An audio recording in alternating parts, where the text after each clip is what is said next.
Welcome to the Scale Up Valley podcast, where I bring the best founders and investors to help you scale your business from 1 million to 1 trillion. Today's guest is a very special one. His name is Robert Graham, the CEO of Pillar Health Group and the partner at SIG, Search Investment Group. It's our first episode about acquisition entrepreneurship, so I think that you will have a lot of fun getting to know more about Robert and getting to see there are other options beyond just starting up a company from scratch and then scaling it. It is possible to go buy a company and scale it as well, and it might be also even a better option for some of us, depending on where you are in terms of your entrepreneurship career. But with pleasure, Robert, again, welcome to the show. Thank you for having me on, Mike. Really excited to talk to you today. And absolutely, likewise. I've been waiting for this episode for a long time, not because of you, but because I was looking for to it. And yeah, let's get to know more about you to start with, about your background and how did you went falling in passion with acquisition entrepreneurship.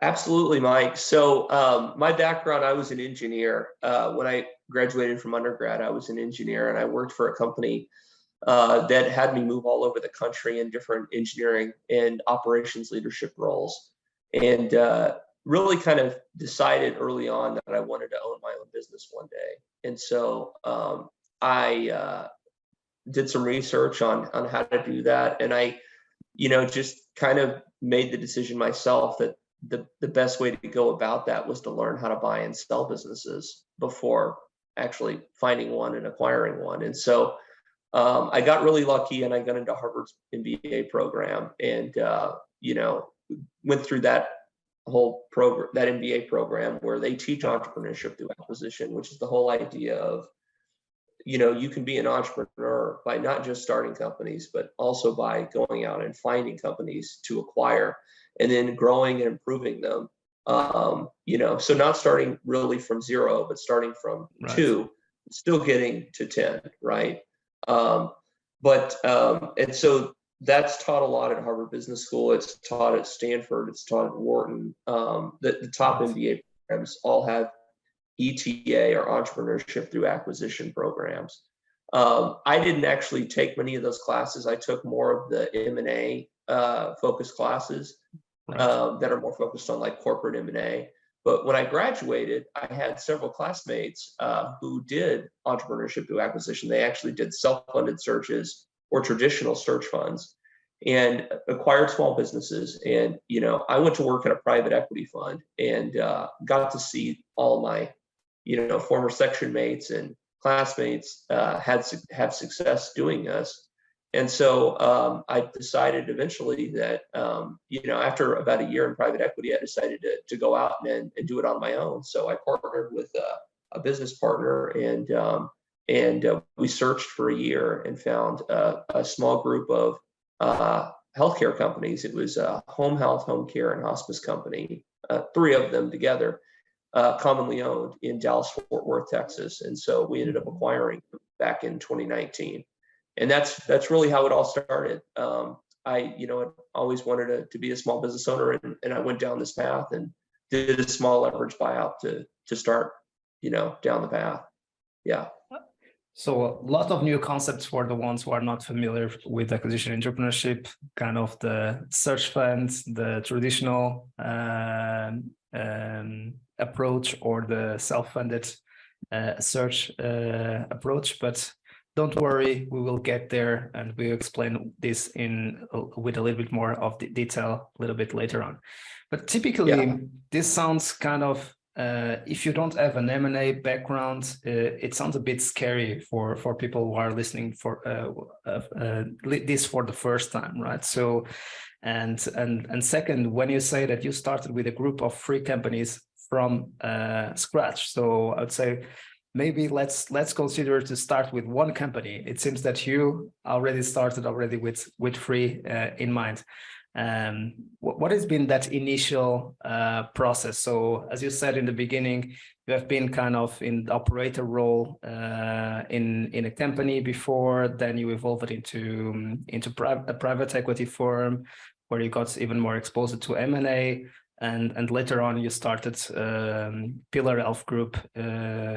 So your first group of companies, or your first holdco, healthcare holdco, right? So how has been the initial spark, the initial movement after the and how has been the search during the initial 12 months that you said it last? Yeah, great. So I'll start with the search, I guess. So, Yeah. During the search, a lot of searchers go into search with an industry focused search, right? So they'll spend all their time on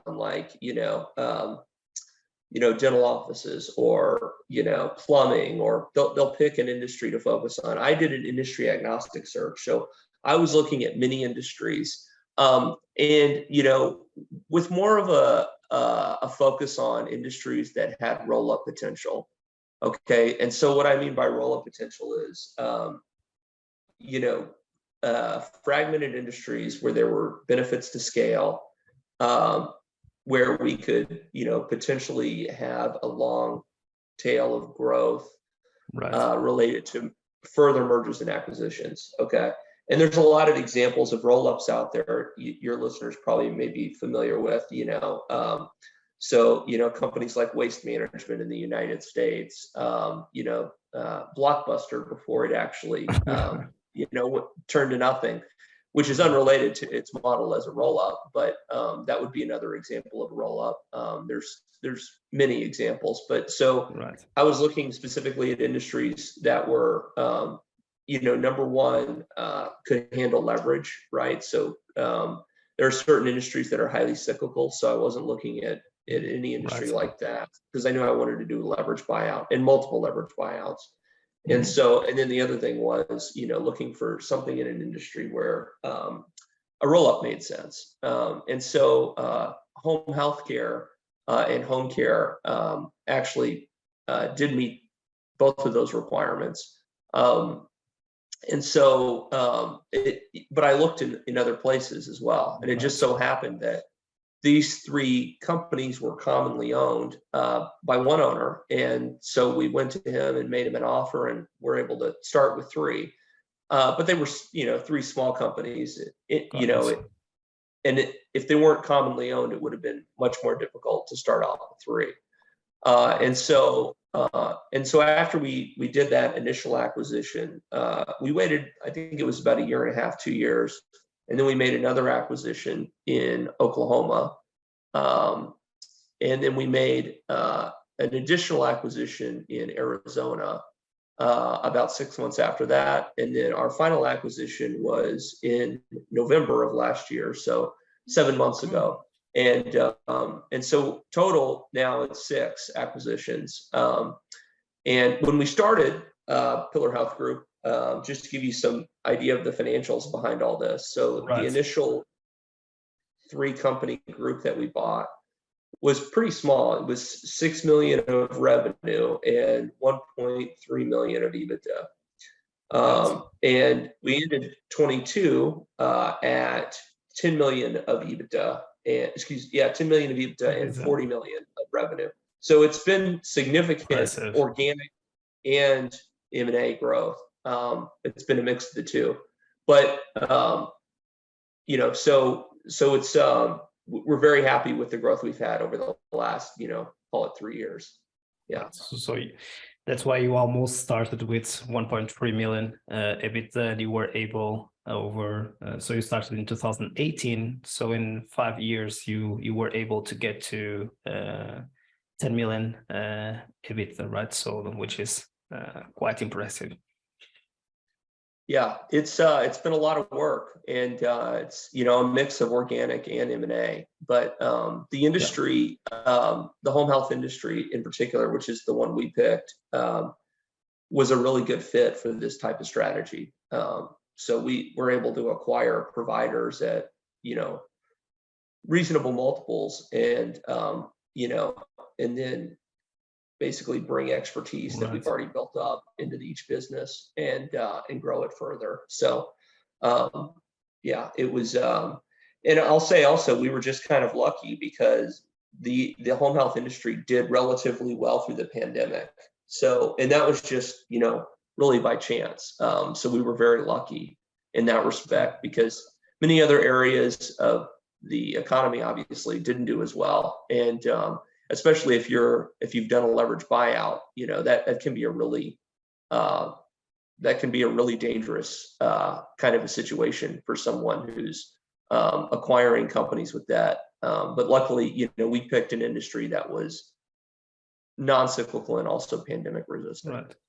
For the ones who are less familiar with leverage buyouts, Robert, can you just walk us through what it means in simple terms?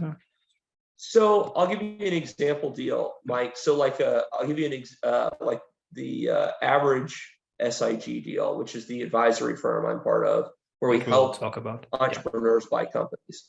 So our average deal is, I think our average is 2.4 million of EBITDA, and it's about a 4 times purchase multiple. So I'm just going to use round numbers. Let's just say 2.5 million of EBITDA, 4 times multiple, so a $10 million deal.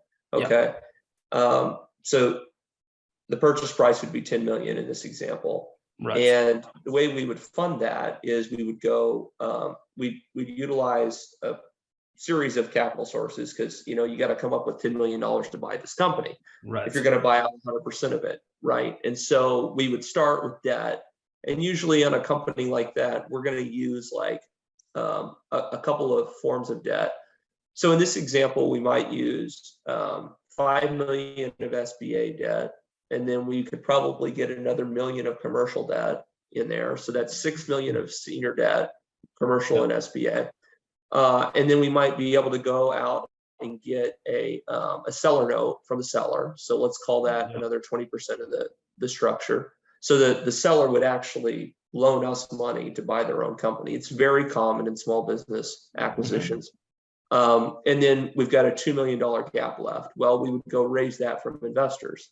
And so what you end up getting is a company that has, $8 million of debt and $2 million of equity put in to acquire this company, which is pretty attractive, because you're only putting in $2 million of equity and you're buying a company with 2.5 million of EBITDA, right? So 2.5 million of earnings, and you only had to put in 2 million of equity. That's pretty interesting, right? And that's what all of our deals kind of look like. They're pretty highly levered. And then, all being said, we put debt in place that's a conservative level of debt, right? So when you think about how much debt can a company handle, I mean, one key thing you think about is debt service coverage, right? So like, how much earnings do I have for the amount of debt payments I need to make, right?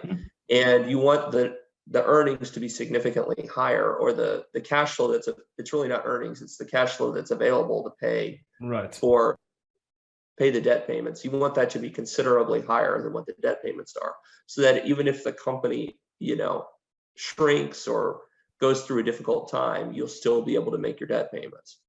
And then there's other things you can do as well, right? So you can get a revolving credit line, so that you can have extra cash. It's like a big credit card that the company has. And if things don't go well, you can use that to temporarily fund yourself. You can also put cash on the balance sheet. So we always put some extra cash on the balance sheet when we acquire these companies, and all those things can help reduce risk when you do a leverage buyout. But that's what a typical structure looks like for us. And it allows the investors to have a significantly higher return than if you just funded the deal with 100% equity. Because remember, in the example I just gave, we only had to put in 2 million of equity for a 10 million purchase price company with 2.5 million of earnings. Well, if you didn't use any debt, you'd have to put in 10 million of equity, and you'd only get 2 million of earnings, 2.5 million of earnings. Right. So, I mean, the returns are magnified, times a multiple of that, right? Because you're only putting in a fifth as much equity in the leverage buyout scenario I just described. And so that means roughly your expected returns are 5 times as high. Yeah. Got it. And in general, Robert, with the size of with a deal with this structure that you just mentioned, so kind of a 2.5 million EBITDA business, if you buy it with a 4x multiple, it would be a 10 million purchase price. You said that we would have a debt of 5 million SBA, then another 1 million of commercial debt, 2 million of the seller note, and another 2 million of equity, right? That was more or less the structure to get the 10 million to buy the company. Usually in this structure, how much will the entrepreneur get out of the in the deal? Well, percentage of equity, that's what it's hard for me to give you a usual answer because every deal is different, and there's a lot of other things to consider other than capital structure, right? So left out of the conversation here is, for example, what is the CapEx of the business, right? Got it. So also, what industry is the business in, right? Got it. Because if you're looking at a cyclical business, investors are going to expect different returns. They're also going to expect different returns if there's a lot of or a different piece of the equity if there's a lot of CapEx in the business. You've also got to consider what the entrepreneur wants, right? So the entrepreneur may value having a large salary more, or may value having other, benefits more. Maybe they want less upside, but more cash today, things like that. So there's not a perfect answer to your question. But what I'll tell you is what the average is for my firm, SIG. Okay, so for my firm, on average, the entrepreneur has kept over the 16 deals we've done over the last 2.5 years, they've kept 72% of the common equity ownership in the company. It's incredible. And so after the preferred, so we use a special form of equity. We have 2 classes of equity in the deals that we do. We have a preferred equity security, and then we have a common equity. Okay. Right. And the common equity gets most of its benefit after the preferred equity is paid off, plus the preferred return. So the entrepreneur would keep in the statistic I just gave you, 72% of the common shares, which is a pretty incredible outcome, right? Because that means you keep 72% of all money that's distributed out of the company after the preferred is paid down, and also 72% of the upside if you end up selling the company at a higher valuation. So for most people, owning 72% of a company that's generating $2.5 million of earnings is life-changing. Exactly. And so that's what really is so rewarding about what we do at SIG is we help people who want to own their own small business basically change their lives. So it's been a lot of fun. Yeah. Just to do a parallel, we talk a lot about VC-backed companies here on the show. If you go to 1 million ARR in a SaaS business, so you get Series A with almost 40% of the business. So if you leave 20% in pre-seed, or 15 or 10 to 20 every single round, then another 20% in seed, another 20% in Series A. So we have 40% of the company with 1 million, of course, no EBITDA.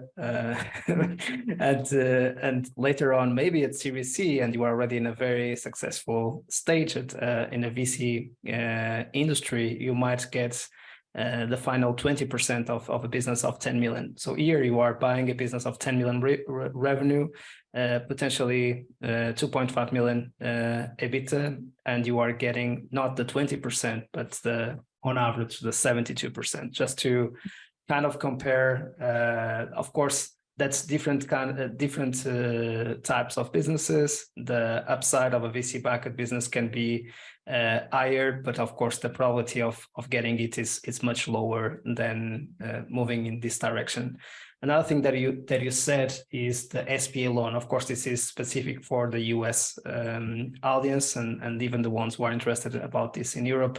know that this is an instrument that we don't have available in Europe, but it's available in the US. The majority of our audience anyway is based in the US at the moment, but I want to be respectful of our global listeners. I'm very grateful for having you guys here. But the SBA loan is kind of an instrument that the US makes available for entrepreneurs to be able to buy companies.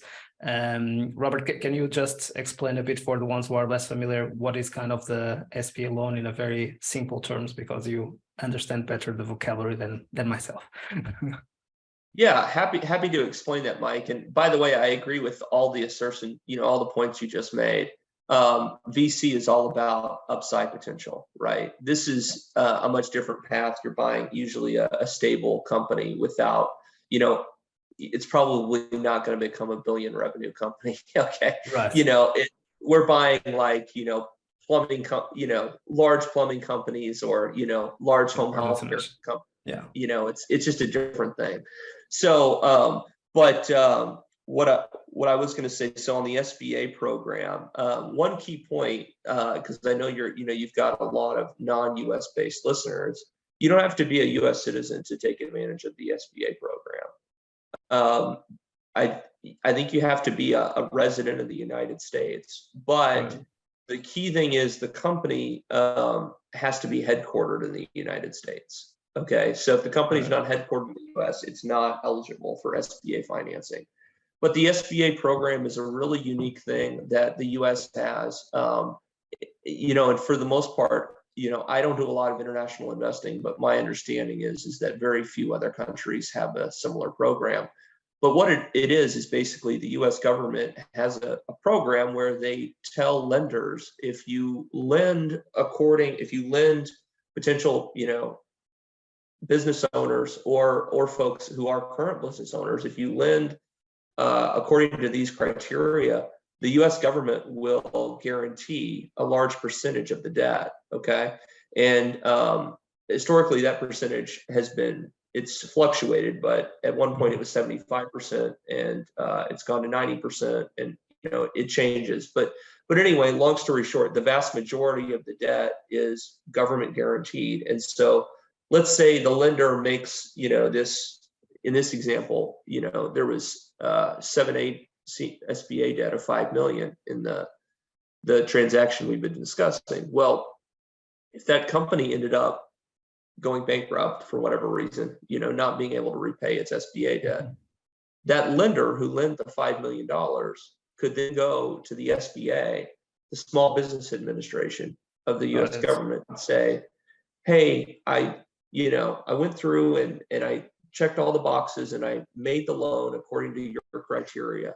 And then the US government would pay the lender for their losses. And the lender would walk away with only having to cover like 10% of the $5 million loss.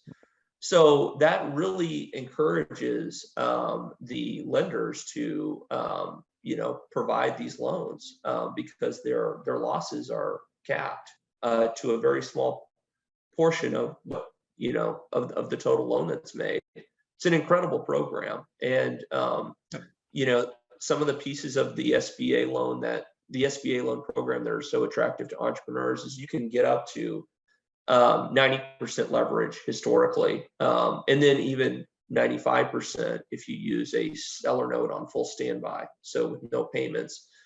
And that's changing even because the SBA just changed their rules here within the last couple of months. Actually, it's getting to the new rules. It looks like you might even be able to have higher leverage than the 95%, but that means you can put a very small amount of equity in the deal and get quite a bit of debt. And the debt's on pretty attractive terms too. The interest rates are relatively low, and the debt principal amount is amortized over 10 years. So that means your payments are relatively low compared to most forms of commercial debt.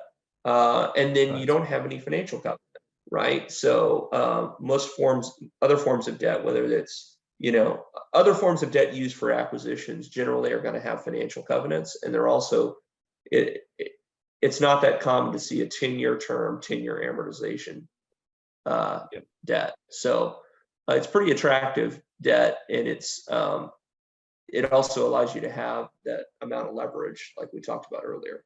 Right. So something that might pop up in some conversations when we share this with, for instance, with other investors, would be, oh, but maybe this can be a lot of debt in the deal. So ideally, it would be better to have kind of a mix of, 40% to 60% debt and 40 to 60% equity.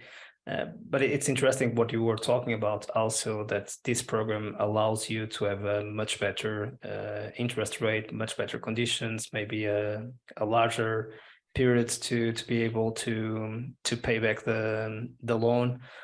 What would be your position on that for the ones who are worried about having too much debt in the deal?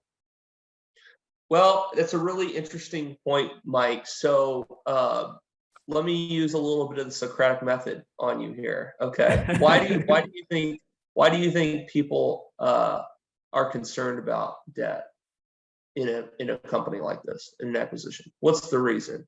Why would they be concerned?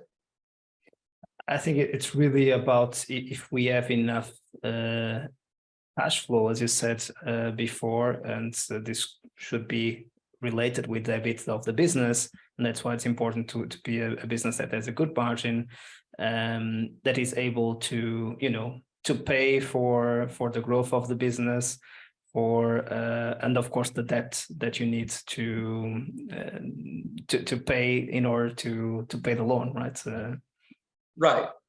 So I mean, at the end of the day, in a very easy way, as I'm not an M&A expert, and much more an operator. Yeah. You did a great job. Yeah. So I mean, what it comes down to is the reason why you don't want to over lever is because you want to make sure you can consistently make debt payments. Because if you can't consistently make debt payments, you can get in a lot of trouble really fast, right? The lender can take the business from you. It could end up with you with SBA debt. You have to personally guarantee the debt, so it could end up with you having to file, bankruptcy of the company and potentially personally. So you have to make sure that this company is well positioned to repay the debt. Well, the way typically that you think about that, I mean, the most common way I'd say most people think about that, and most financial institutions think about it, is a debt service coverage. So that means, like I explained earlier, how much earnings or cash flow do we have compared to how much debt service, basically debt payments we have to make, right? And so, typically a common metric would be like 1.5 times. So basically I've got 1.5 times as much cash flow as I have debt payments. So example would be like every year I have to make debt payments of $1 million a year. Okay. But if I have $1.5 million of cash flow to make those debt payments, most lenders would say that's probably sufficient, because the company would have to sustain, pretty significant headwinds, right? Revenue would have to drop, or margin would have to drop significantly before you were not able to make that $1 million of debt payments if you have $1.5 million of cash flow to make it today, and historically. So that's like a typical metric, 1.5 times. Now that'd be like probably a minimum for most lenders. So a lot of our deals are going to close at like closer to 1.75 times or 2 times. We have a lot of deals close at 2 times. So basically your margins or your earnings would have to be cut in half before you can service your debt. And then in addition to that, they'd have to be cut in half for a period of time, because the company's got extra cash on the balance sheet, like I described earlier, and a revolving credit line. So you can make debt payments using those other forms of capital for some period of time before you can no longer make debt payments. And then when you get in the situation where, so even an example, the company's got $2 million of cash flow to service debt and $1 million annual debt payment. And that cash flow gets cut in half or close to it. So you're just barely below being able to service debt, right? So you would go most of the first year being able to service the debt, and then in the end, probably the last 2 months, you'd be in a situation where you couldn't service the debt anymore. Okay, and so then what you do in a hypothetical situation like this is you would use your revolving line to help pay debt temporarily. You would also use excess cash you had on the balance sheet, and you might cut some costs, right? So maybe you reduce spending in some area of the business. Maybe you reduce your marketing spend for a while. So you can take yourself probably several more months with all those forms of additional capital, right? Then you get to the point where, okay, look, we've gone like 18 months and our earnings have been cut in half for 18 months straight. So what do we do now? Well, then you go to your lender and you say to your lender, well, I have a plan to get back on track. And SBA lenders very commonly, and we work with 3 of the top SBA lenders pretty commonly in the United States. They're heavily incentivized to work with you so that you can repay your loan at some point, because if they don't, the SBA is less likely to stand behind their guarantee. So it's pretty common for them to just tell you, okay, you can go 6 months with no interest payments. And so, at that point, you get another 6 months. You've got to have a plan, obviously, to get back to the ability to service the debt, but you get another 6 months then. So, you've got 2 years here, in this scenario we're describing, to figure yourself out. So, how bad is the risk really? So, and I'll tell you, the deals we're doing, we never acquire companies for over 5 times earnings. Okay. And so when you think about and how much debt is being put on it 5 times, right? So let's say a 5 times deal would be, probably 75% levered. That's a similar amount of leverage and debt service coverage as you probably see in a middle market private equity deal. So really the risk is not that much higher in terms of debt service coverage. It's a little higher because in middle market private equity deals, you're not personally guaranteeing the deal, and you're also not buying a company of the size we're talking about. Smaller companies tend to have, there's higher risk, right? They fail at a higher rate. So so there are different types of risk, but in terms of just debt service coverage, they're pretty similar to most normal private equity deals, I'd say. Yeah. And what we have been talking about, just to help the audience to follow us, we have been talking about the self-funded model of acquisition entrepreneurship, and specifically in the US, leveraging the SBA program that Robert explained before.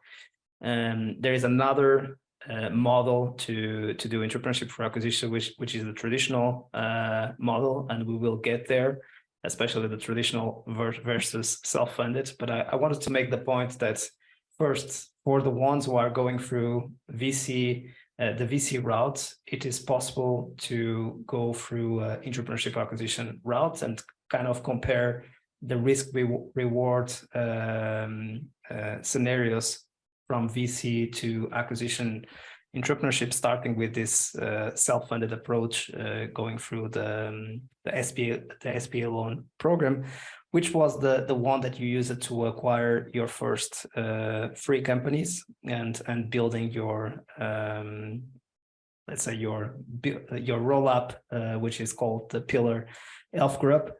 And now that we have shared so much information, I think that everyone can understand how amazing are the results. So from 6 million in revenue, from 1.3 million EBITDA, you went to 40 million revenue, 10 million EBITDA, which is 25% of the revenue that you are generating in terms of EBITDA. How has been this process of acquiring the first 3 and then adding another 3 to the mix, Robert? So just for people to have a flavor about how has been the process after so we know that going through the search is already something that's not an easy exercise. but we could do an entire episode just about that, and also just about the acquisition process, and then just about creating the roll-up model. But what can you share about the process of, you know, building your holdco in the healthcare sector? Sure. So I'll say one thing, Mike. I do have business partners, so you know it's not just me. I've got 4 business partners in the deal, and then I have minority partners as well. So that's something to keep in mind. What I'll tell you though is once you first acquire in an industry, if you're doing a model like mine, and our model, I would say, is more like a roll up and less like a holdco, because the businesses are all very related, right? They're Right. not all of them are in perfectly the same subsector of the industry, but they're in very similar and in complementary service lines. And so one thing about it is that when you first acquire in an industry, you're really well positioned to do other acquisitions in the industry, much so more so than if you just came in, you know, from the outside and didn't have any experience in the industry or any other, you know, holdings or companies in the industry. Once you've got a foothold, when you're talking, I'll just give you some examples. For one thing, you're much better positioned to analyze future acquisitions in the industry, right? Because you're going to understand the industry so much better. Right. The other thing is you're much better positioned to talk to sellers of, you know, the other owners of companies in the industry, because number one, you can speak to your example and say, hey, look, I acquired, you know, these other companies in the industry, and they've been very successful after acquiring them. You know, we kept all the employees, we kept the brand name of the company. Gives you credibility. You know, it really helps. And when sellers can see that, like, you know, hey, my employees really are going to have a job after this company's acquired, you know, after I sell, and the company really is going to keep its original name and legacy and things like that. Those are important to sellers if you can actually demonstrate that.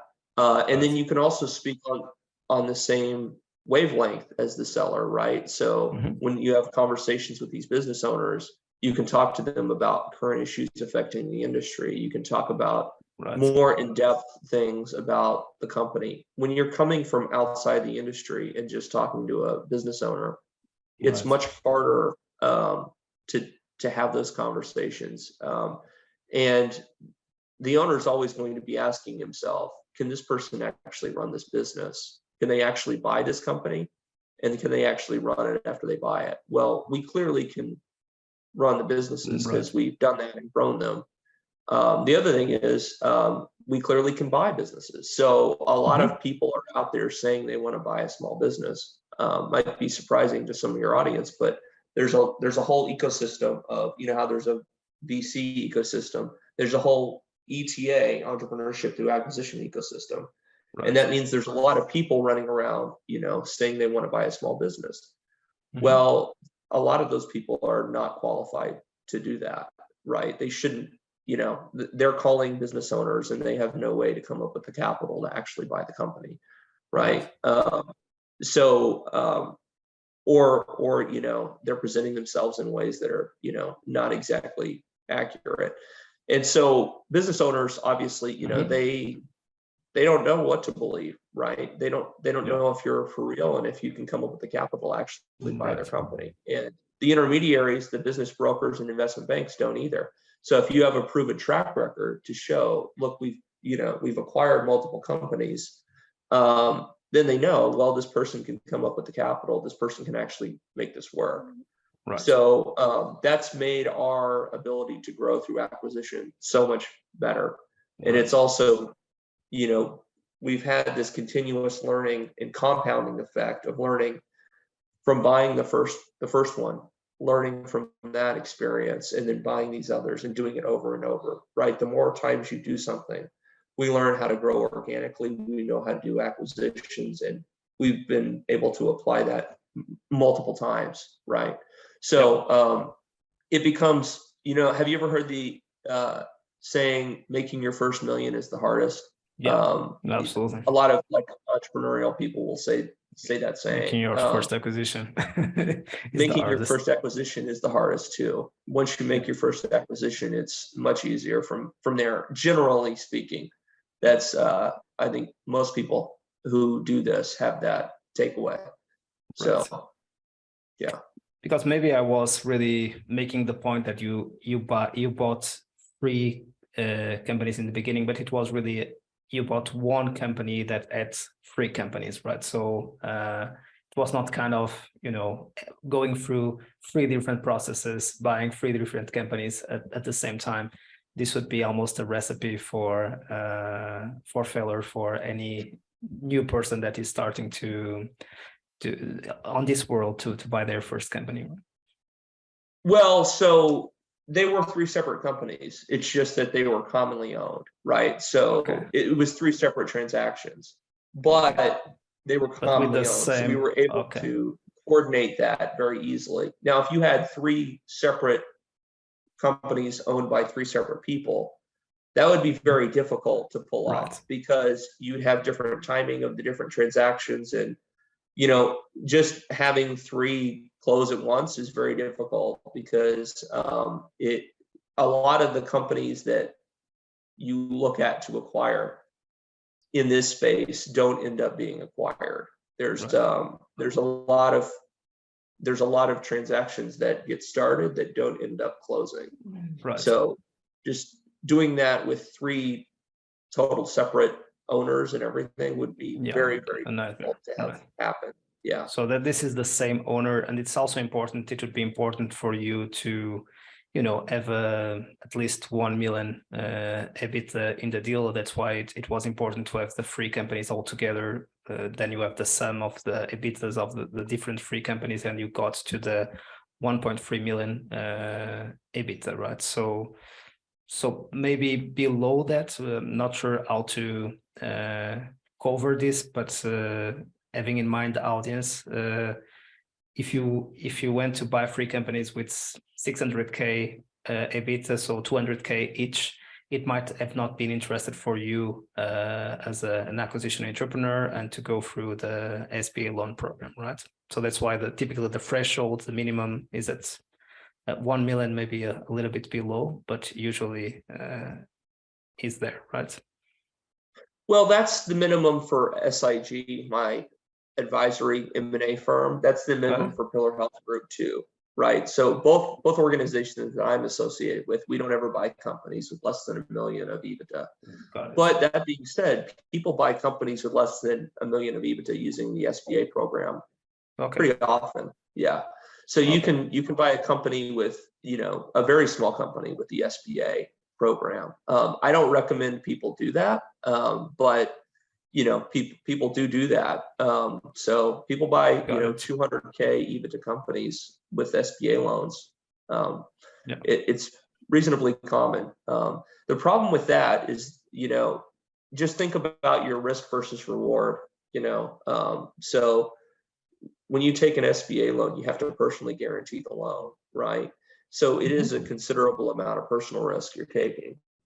The other thing is, if you're only buying a company with 200,000 of EBITDA, you know, and let's say you're buying it for 4 times, you know, that'd be an $800,000 purchase price, and you're putting in 90% leverage. So just round numbers, let's say it's 700. Yeah, we'll just say like 700K of debt in this $800,000 transaction we're talking about.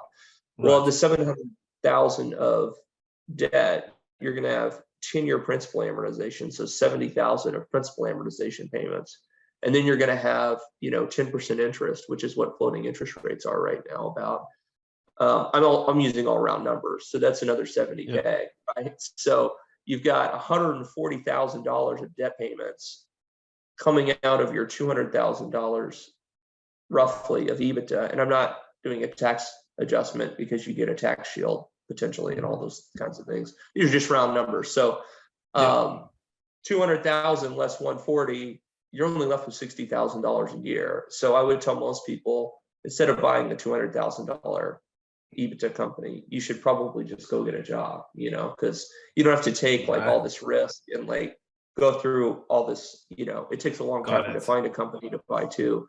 So most people, the better thing to do financially would honestly probably just be to go get a high paying job somewhere. Right. That's my advice. That other people have different Makes opinions, sense. obviously. Yeah. And the smaller the company, there is also the transition risk, right? So there is maybe less management, or there is no management layer in the company. Maybe the owner is wearing multiple hats.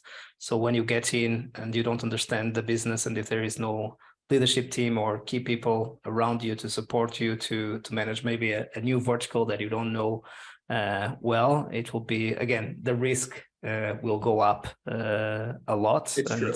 Yeah. and adding to the factors that you just mentioned, it becomes a nightmare. On the other end, if you start going to 2 million, 3, 4, 5 million EBITDA, then you have you have the competitors like private equity funds that can also move fast and pay better multiples, and maybe it becomes less interest to not be able to buy well the companies that you are acquiring by the right multiple, because you have maybe too much competition from private equity. Am I right saying that? And please do what you have been doing, correcting me, that is important for the audience. Yeah. I think in general, your points are correct. So there's downsides to buying bigger, and there's downsides to buying smaller. Where we as SIG specialize is we look for companies that are, $1 million plus of EBITDA, and our typical size range is going to be like 1 to 3.5 of EBITDA. Okay. That are in non-competitive processes, right? So if you think about, there's in the lower middle market, it's not like companies that are publicly traded, that would sell at a pretty efficient valuation. There's a lot of companies that are sold in the lower middle market that don't involve an intermediary at all, where the company owner is selling directly to the buyer, and there's not an investment bank or a business broker. Okay. There's also a lot of transactions where there's a business broker involved that doesn't do a good job of marketing the company. And so you'd have a situation where, you might be able to buy a company for a pretty low multiple, just because other potential buyers aren't necessarily even aware the company's for sale. Right. So those types of things happen pretty frequently, actually, in the lower middle market. And that's the type of transaction we like to be in. So, yeah, that's what we look for. It's a good point, right? So, and just to conclude this segment of the show about your story, scaling Pillar Health Group from 1 million to 10 million in EBITDA, it is really important for the model to work that you buy well, right, at the right multiple. So you consider that maybe 5 or over 5x EBITDA, it doesn't make too much sense to buy the company according to this model, right? Well, that's on the self-funded side. Okay. For the self-funded model to work, where you end up with majority ownership and control of the company, which is what our searchers do at SIG, to end up with 72% ownership, it's very difficult to do that if you pay more than 5 times. Okay. Because the leverage and the equity injection just don't work out mathematically. You don't have enough debt service coverage. Okay. And so, but traditional searchers buy companies for more than 5 times EBITDA frequently. And so do independent sponsors, which is a similar model. And so do small private equity firms. So you can buy for more than 5 times earnings. It's just that our model in particular within self-funded search, with that outcome, is very difficult to achieve if you pay over 5 times EBITDA. Does that make sense? Yeah, absolutely. It helps. Of course, we and it's not the purpose of the show today to explain the specifics in terms of the numbers and the financial modeling, but we can understand that to make it work on the self-funded model, it doesn't make sense to go beyond the 5x, but other ways of acquisition entrepreneurship might work with a multiple higher than 5, right? That's what I took from from your explanation. Yeah, and I do want to caveat all this, Mike, and these are very generalized statements, okay? Right. So like in the self-funded model, In general, right? In general, yeah. So even in the self-funded model, it could make sense to pay more than 5 times. Let's say you found some asset that, normally trades at 10 times, right? And you, for some reason, were able to buy it at 6 times. Well, okay. there's an argument to say, maybe go ahead and do that software, acquisition. for instance. Yeah. Right. So I think that's not most deals on the self-funded side, but there's exceptions to everything that we're talking about here. Important I'm sure to you say. agree.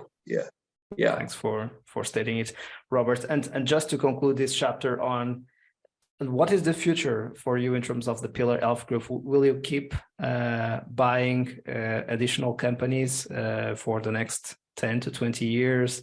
Do you consider exit at a certain time? Are you leading this for the long term? What is your vision for the Pillar Elf Group? Yeah, it's a good question, Mike. I think what we're doing right now is incredible. We're providing a higher level of care to the patients that we're taking care of. We're helping create a great work environment for our employees. And also helping business owners transition out and retire. And so I think what we're building is amazing. And it's been the most rewarding work experience of my life, without a doubt. And I know that, obviously I'm, kind of the boss, but employees say to me and other people I work with frequently that it's the best place they've ever worked. And so that's it's awesome to hear, right? And I love what I'm doing right now. So, we'll have to see what the future plans are. But right now, I think the investors are happy. My business partners are happy. I'm happy. Our employees seem to be very happy. So I think we'll continue doing what we're doing and hopefully taking care of, more and more patients and providing higher and higher quality care to those patients. So, yeah, we'll just have to see, what's next. Yeah. Got it.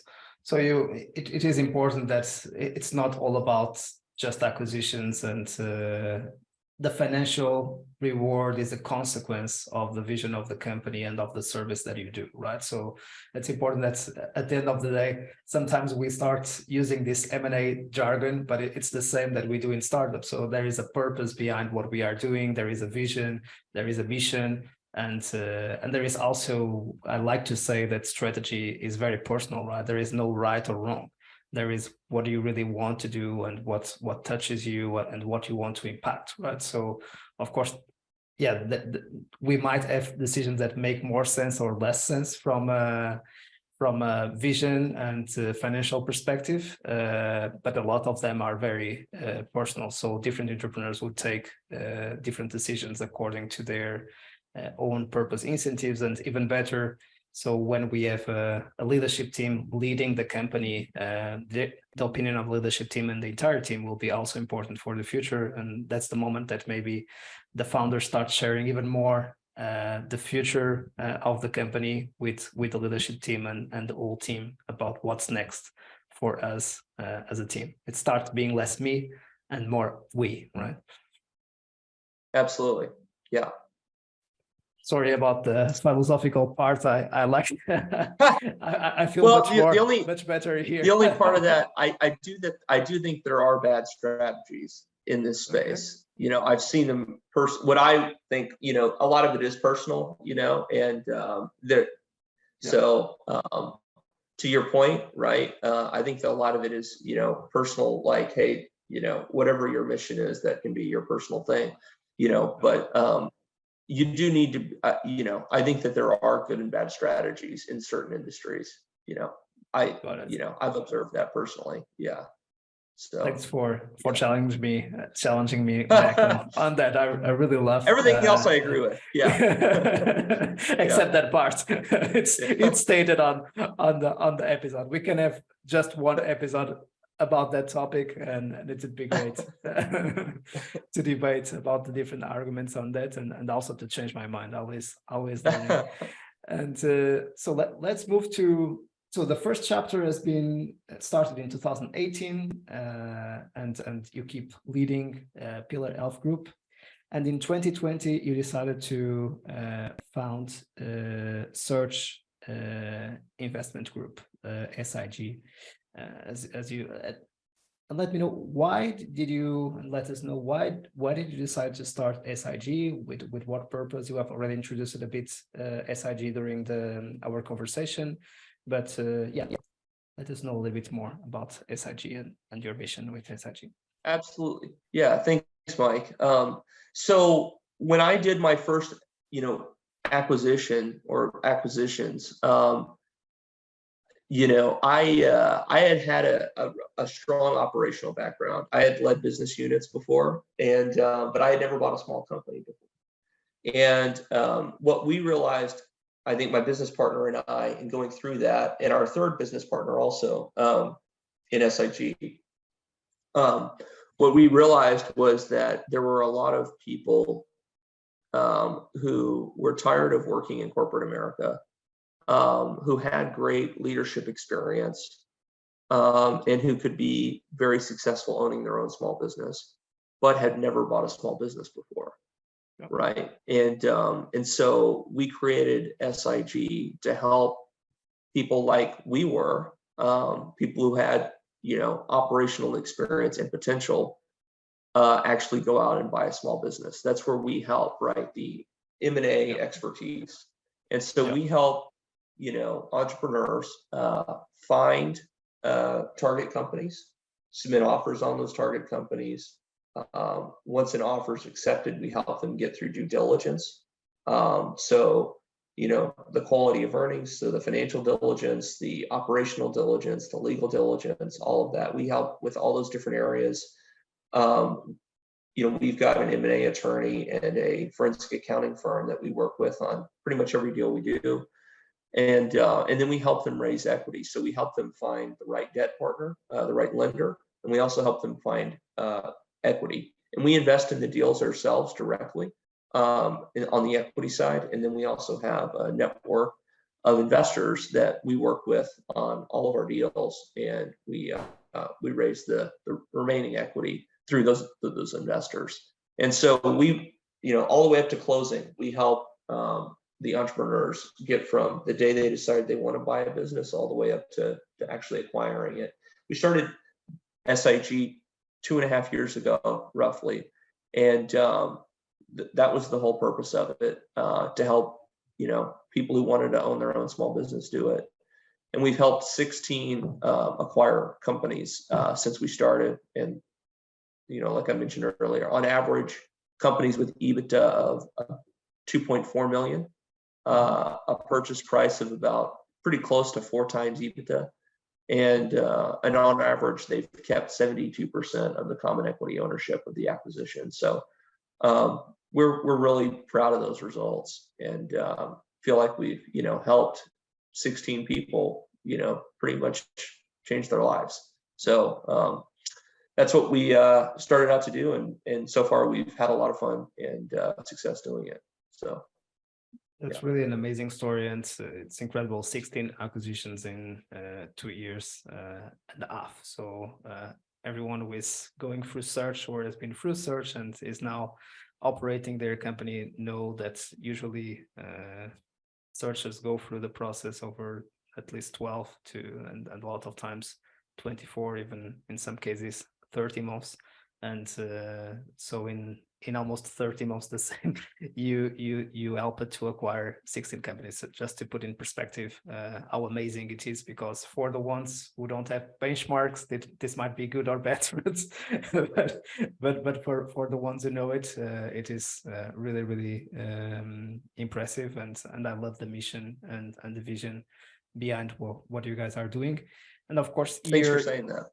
You support the self-funded model, right, Robert? And in terms of what is the compensation, or what, and we understood the value position for the entrepreneur, right? So for instance, in my case, I'm super strong, as I believe at least people pay me for that as an operator and advisor. But I admit in public that I'm not the best person in M&A.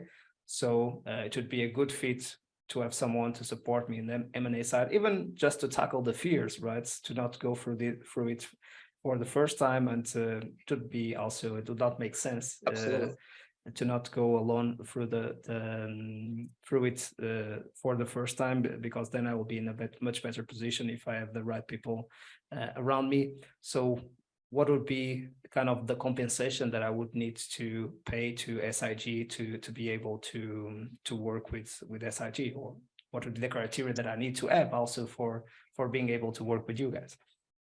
Yeah, absolutely. I'll start with the criteria piece, Mike. So we look for folks who have a strong operational background, just like what you were speaking to. Someone who we're confident once they buy a small business, they're going to be successful at running it, growing it. And so, probably 60% of the people we work with have MBAs. And the other 40% have strong operational or corporate, some type of corporate experience. And so that's typically what the backgrounds look like.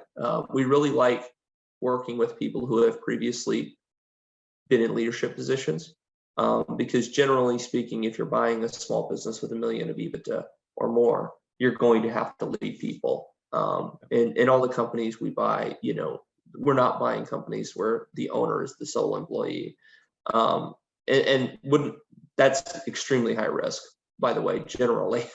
So we wouldn't usually recommend people buy, companies that revolve around the owner, because the owner's at some point probably going to be stepping out of the business. Right. So we like, folks, like I said, with leadership experience, and folks who have proven that they have grit, right? The ability to get through difficult circumstances. That's important. And we have prospective entrepreneurs take a personality test called Predictive Index, which looks at your personality from like a work environment perspective. And, one of the things it measures is really how entrepreneurial you are as a person, right? And so a lot of venture capital firms and private equity firms use a similar tool. They use either Predictive Index or like Culture Index or something similar to that to see how well suited the prospective CEO or prospective entrepreneur or it is for what they're about to embark on. And we do a similar thing because we have to work with people who are very comfortable with, they like a lot of autonomy. They like to kind of set their own direction. They typically have to be pretty comfortable with ambiguity.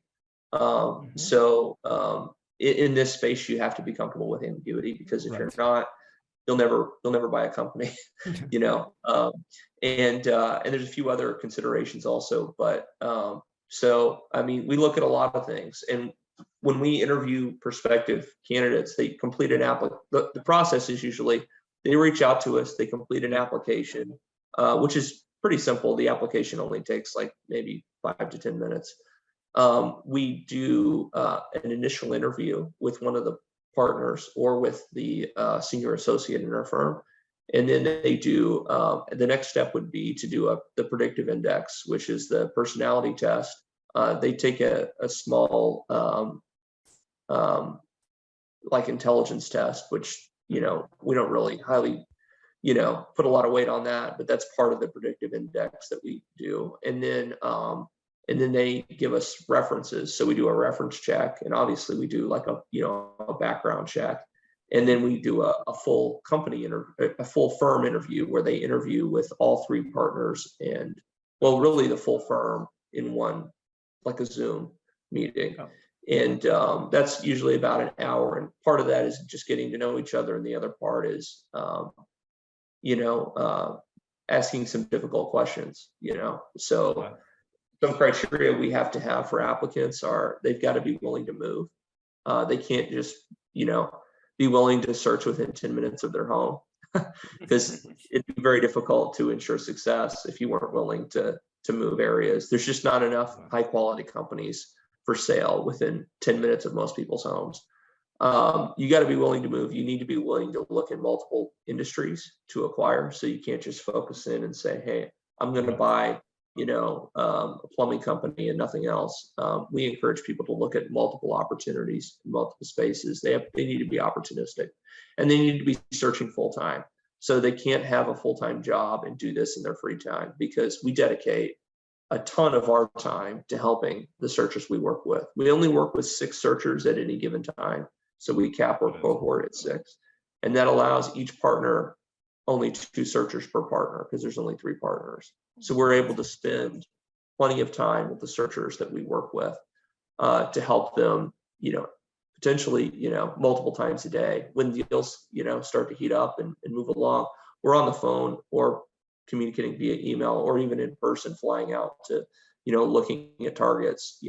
It can be, quite a bit of a high touch type of support. So we're very selective because of that, because we have to be careful about how we use our time. We're not like some of the traditional search investors, for example. They'll have 20, 30 searchers that they're investing in at any given time. Where we have to spend a lot of time with the searchers that we work with, and so we have to limit the amount of searchers we work with, and we have to be very careful about how we spend our time. So that's why we have a process like that. But after going through all that process, we would make the searcher an offer to come on board as an SIG searcher, and then we kick off their search with them and help them start reaching out to intermediaries, and help them start reaching out to business owners, and start sourcing deals. So that's what the whole process and criteria looks like. Right. And in terms of the offer that you give to the SIG searcher, is this typically a regular compensation, or I'm not sure how to call it compensation package, because it's a partnership package, great question. Right? Or so is it tailor-made? How does that work? It's kind of tailor-made. It depends on what program the searcher chooses, and it depends on what deal they end up getting. So we have 3 programs. The first program is one where the searcher would come on board with us, and they would fund their own cost of living.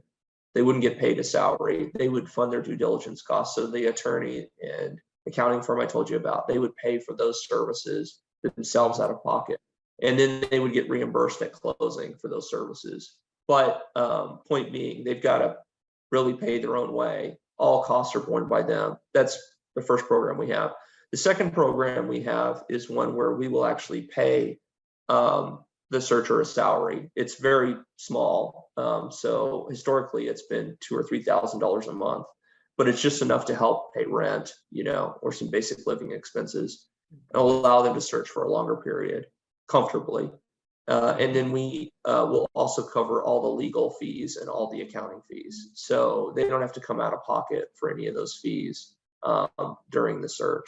And then the third program we have is one where, again, we don't cover any of the costs, but the searcher goes and finds a company themselves, gets it under LOI. So they didn't actually search with us. They just have already found the company. They got it under LOI. They come to us and say, I need capital. I can't, how do I structure the deal? How do I raise capital for this? And we'll help folks in that type of situation within a pretty quick turnaround, like 45, 60 days, actually go and raise equity capital and find a lender. And so in those situations, we can pretty quickly help somebody who's already found a deal that didn't work with us before, but they've already found a company to buy. We'll help them actually raise the capital to do so.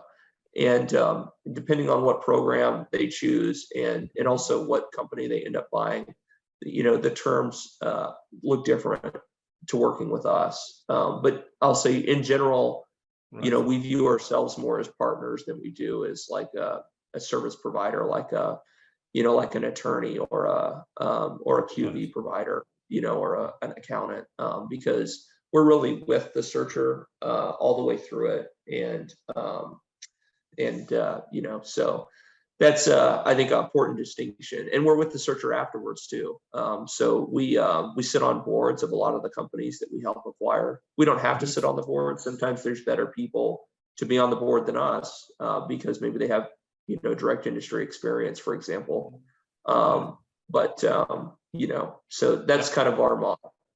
Yeah, so it's kind of a percentage of the equity, because you guys also invest in the majority of the deals, plus a premium for being partners on the deal, right? So in general terms, without talking about numbers, because it will depend on the program, but that's a good way to state it. Robert, feel free to correct me as always. We always invest in the deals. I shouldn't say always. Most deals we invest in, and it just depends on how the equity raise goes. So usually, I mean, with every deal that we're doing with an entrepreneur, we're always confident in the company and the entrepreneur if we're going to take it to investors, or if we're helping the entrepreneur buy the company. And so oftentimes we'll invest directly, but we don't always get the opportunity to. So for example, sometimes we'll take a company to investors, and we'll have like a family office come in, and they'll offer to write the entire equity check. And if that happens, the family office may want to provide all the equity, in which case, we don't invest.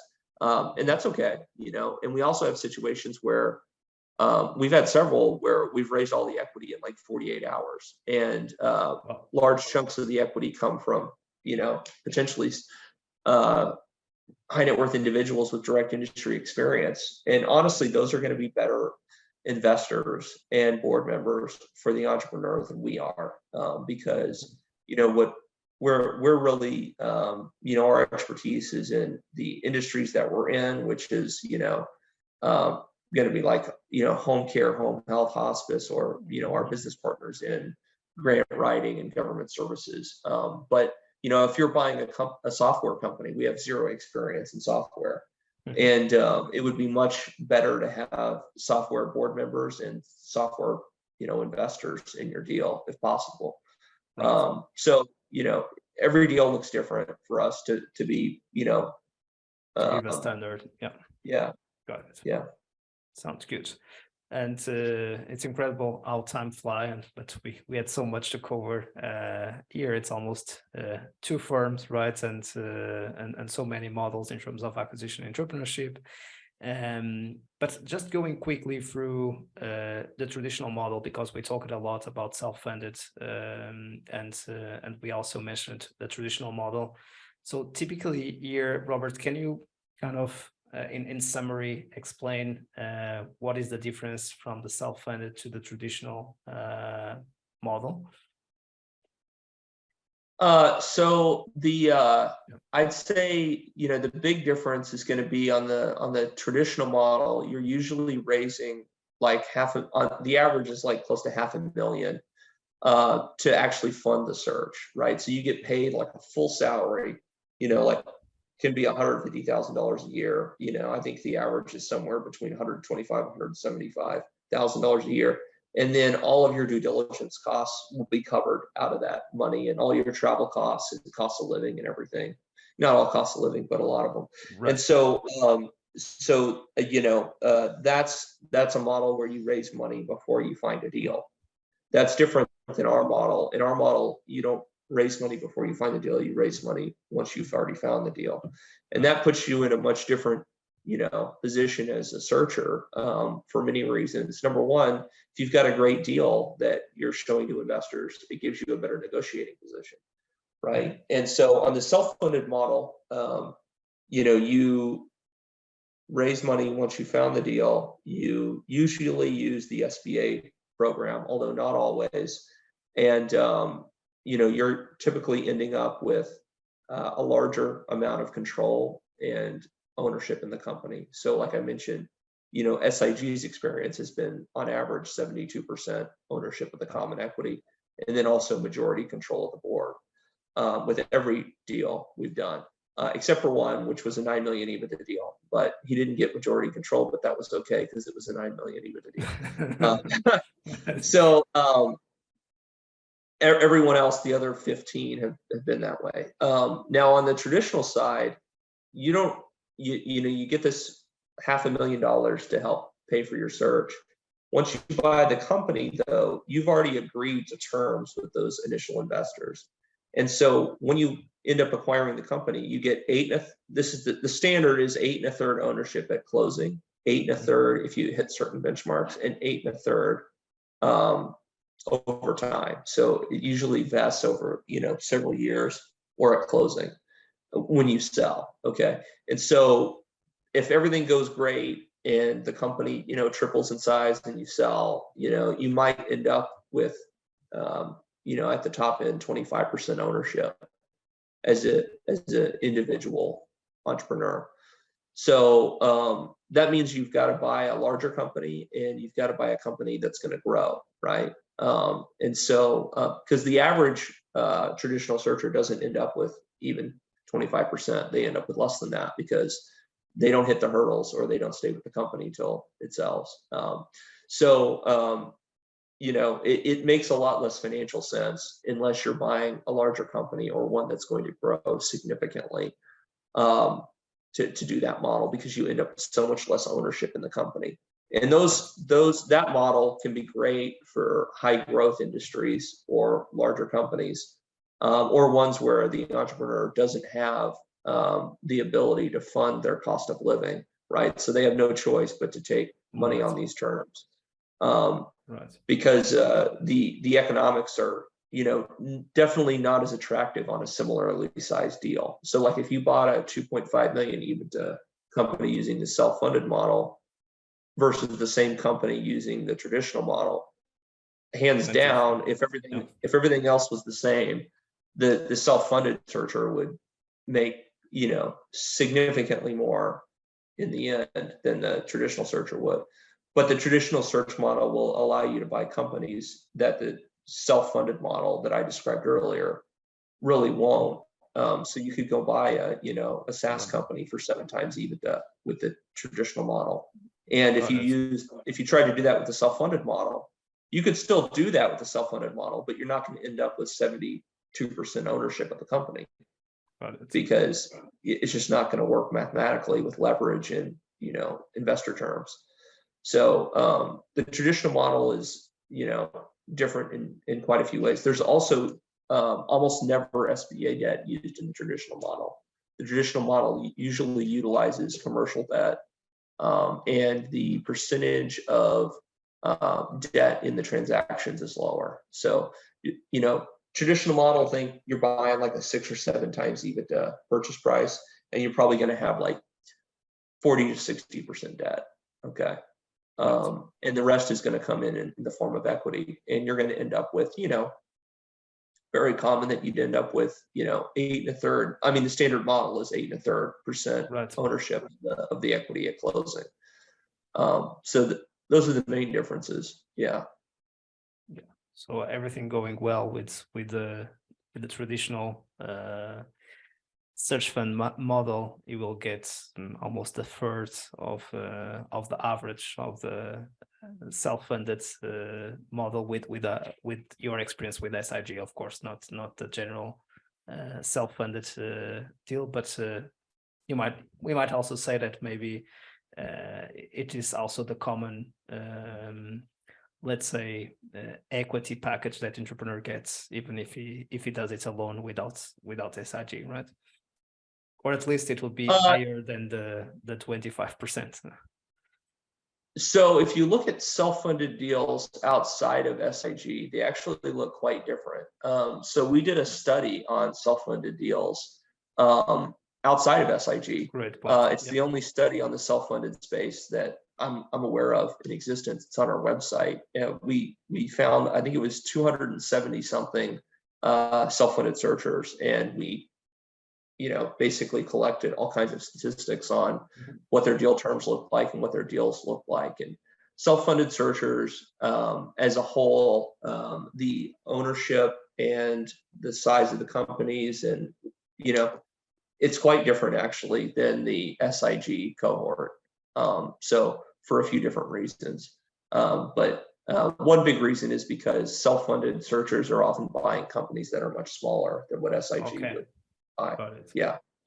Which makes a significant difference, right? If you own 75% of a company with 200,000 of EBITDA, that's a much different outcome than owning 75% of a company with 2.5 million of EBITDA, right? Right.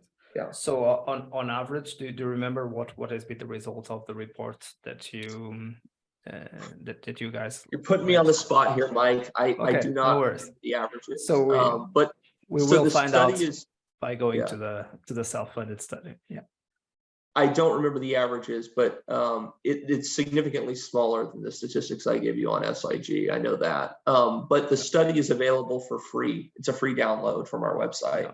So if you go to our website, searchinvestgroup.com, and just go to the study tab, you can download it for free. Yeah. Awesome. Thank you, Robert. So let's go to the last segment of the show where I ask you a quick question and you give me a brief answer. So let's start with the first one. Robert, if you'd have the opportunity to have a coffee with yourself in 2018 when you started the Pillar Health Group as acquisition entrepreneur, what advice would you offer to your younger self? So if I was, giving advice to my younger self, I think it would be pretty general advice, but it would be just to be open-minded, because there are so many different models in business and just in life that, can work. And a lot of folks like myself, we grow up in a certain environment. Maybe both of your parents were employees, and it feels like, getting a job with a Fortune 500 company and being an engineer is the way to go, and that's how you're going to be successful, right? Or maybe you grew up and both of your parents were small business owners, and you feel like the way to be successful is owning your own small business. There's all and that's like your concept of what success is. I think that being open-minded and exploring multiple avenues and trying to not let your personal bias factor in, because all of us have personal biases, right? It's nature, right? It's you're going to be biased to the environment you're born in. Trying to push yourself to be uncomfortable constantly and to be open-minded and think about new ideas and new models is really important. So I think that would be the advice I would give myself. And that's a good point. So with this episode, we wanted to give you another way for your career, not saying that, acquisition entrepreneurship is for you or VC is for you. It's really to be able to play the devil's advocate and see. We have been discussing VC for the last 300 plus episodes. What about acquisition entrepreneurship? So that's a new way. And I think that's what we want to have here on the show, is being able to discuss different facts, different arguments, different perspectives. So thanks for making that point, Robert. So second one, what are you the most proud of on your journey so far? Yeah, that's a great question. There's a few things about Pillar Health Group that I'm really proud of. One thing would be we have a hospice division, and we take care of folks who are, extremely vulnerable, and families that are going through the most difficult times of their lives, right? Where they've got, maybe a parent of young children who's passing away, or, really, pretty sad situations, right? Or a loved family member, and or someone even without a family who's passing away. We are taking care of someone during the most important time in their life personally and in a family's life potentially. So our business is not delivering pizzas, right? Our business is taking care of people during those times. And I think the proudest moments and most rewarding ones are hearing, from family members, whether it's hospice or even in our home care or home health division, when family members come to us and say, you know, you did such an amazing job taking care of my family member. Thank you. You made that situation so much easier for us and our family to go through. That's pretty incredible to hear from people. So yeah, that's probably the most rewarding and proudest part of what I've done over the last 5 years, for sure. Worst advice ever received, Robert? Yeah. Good question. I don't know. That's a good question. I got some really bad advice when I was working as an engineer. I had a senior executive told me I should go get a it was some like local it was either an online MBA program or a local MBA, and I'm so glad I didn't do that, to be honest with you, because you know, MBAs are kind of like law degrees these days. You know, a lot of people have those degrees. I'm going to be really opinionated here, Mike. You know, a lot of, you know, unless you have like there's a lot of MBAs, you know, that don't do much for your career, honestly. And there's a lot of law degrees and a lot of other degrees that don't do much for your career. So if you are going to go down that path, and, you know, let me say, you can be very successful without a master's degree. Period, right? And a lot of people are successful without them. Yep. But if you're going to go down that route and you're going to spend that kind of money, you should make sure that it's a program that is one that is going to have a return for you personally, right? And so that was pretty bad advice, I think. And I'm really glad I did consider that actually for a minute, and I'm really glad I didn't go down that route, because I wouldn't have the network I have today, or really been exposed to some of the concepts we talked about earlier, right? And had, you know, those concepts put in front of me, if I hadn't gone the direction I had gone. Because like at Harvard Business School, for example, you know, the self-funded search path and entrepreneurship through acquisition is really heavily, you know, taught. And so I'm glad I ended up not going that direction. I think that was probably not very good career advice. But the truth of the matter is that executive fell in, I think, you know, the way I think about it is I think that person fell into the camp of, you know, probably didn't have an open mind and hadn't been exposed to outside opportunities. And, you know, they had themselves, I think, gotten, you know, an MBA like that. And they had a successful career. And so, you know, they were giving advice to other people based on their own personal experience. So when I give advice to other people, I like to caveat it a lot and just tell them, look, everything I tell you is biased from me, because like, this is the way I did it, right? And so another thing is, you'll talk to a lot of entrepreneurs and they'll give you advice and they'll act like that's the only way to be successful. Like, you've got to go. If I came on this program and told people you've got to go the self-funded route and buy a company to be successful, you know, that would be my personal experience, but that's not true. There's a lot of people who have been successful going many, many different routes. So, you know, I think that's probably where he was coming from. It wasn't he wasn't trying to give me bad advice. You know, it was just biased. Yeah. Advice. Yeah. And uninformed. So. And now the resources, your favorite book, business or non-business, you decide. So, man, I'm actually blanking on the name of it. It's called Everybody Wins. It's probably not my favorite book, but it's the book I finished last. And it's a really neat book about the guy who founded my private equity firm that I worked at after school. And so he went out, he was a chemical engineer, and he bought a bunch of petrochem and refining businesses, rolled them up, and they were ethylene plants, actually. And the price of ethylene was really low. The price of ethylene spiked after he rolled them up and he sold. And they made like, I don't know, 45 times capital for their investors, something like that, in the span of like 18 months. And so that's like, that was the genesis of the private equity firm I went to go work for, is this entrepreneur who had been so successful at doing these industrial deals. And this book, they actually did 2 Harvard case studies on him and what he would do. And this book is all about his life and what he would do to help the employees that were working for him. So one big thing was that the name of the book is Everybody Wins. And the idea is the employees would benefit immensely from these acquisitions also. Everyone thinks of private equity and like leverage buyouts as being, all for, the investors and all for the PE guys, but they actually can be, and politics has really hurt the image of leverage buyouts, but they can actually be very beneficial to the employees also. I know that our employees, have a better work environment now in Pillar Health Group. And example in this book is he gave equity in that one deal I told you about with the huge returns. He gave equity to every employee. And so the day that the company was sold, the janitor got a check for $100,000.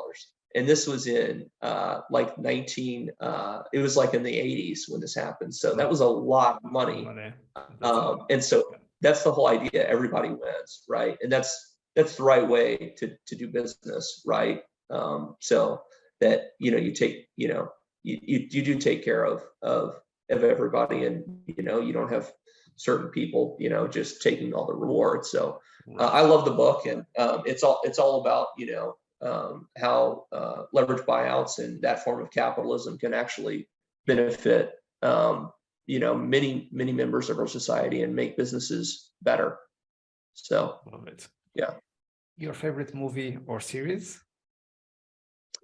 Yeah, that's a good question. I just finished Succession on HBO. Have you seen that? Yeah, absolutely. Great It's really one. entertaining. Yeah. That's a great one. Yeah. And finally, your favorite podcasts, excluding this one. Of course. Well, Scale Up Value is an awesome podcast. So Mike, thank you for what you do. I've really enjoyed listening to some of your episodes. I'd say there's a podcast out there called Freakonomics Radio. Have you heard about that? It's really popular. They just cover all kinds of random subjects, from a somewhat scientific viewpoint. It's not super scientific, but it's pretty interesting. So I really enjoy that podcast. Like to listen to it, in free time. So that's amazing. Yeah. Robert, it has been a pleasure to have you on the show. Thanks so much for making the time, and congrats for what you do. Thank you, Mike, and thanks for what you do also. And to our community, thanks for being there. We keep bringing you the best of the best to make your life easier as you scale up your business. See you soon, and keep scaling.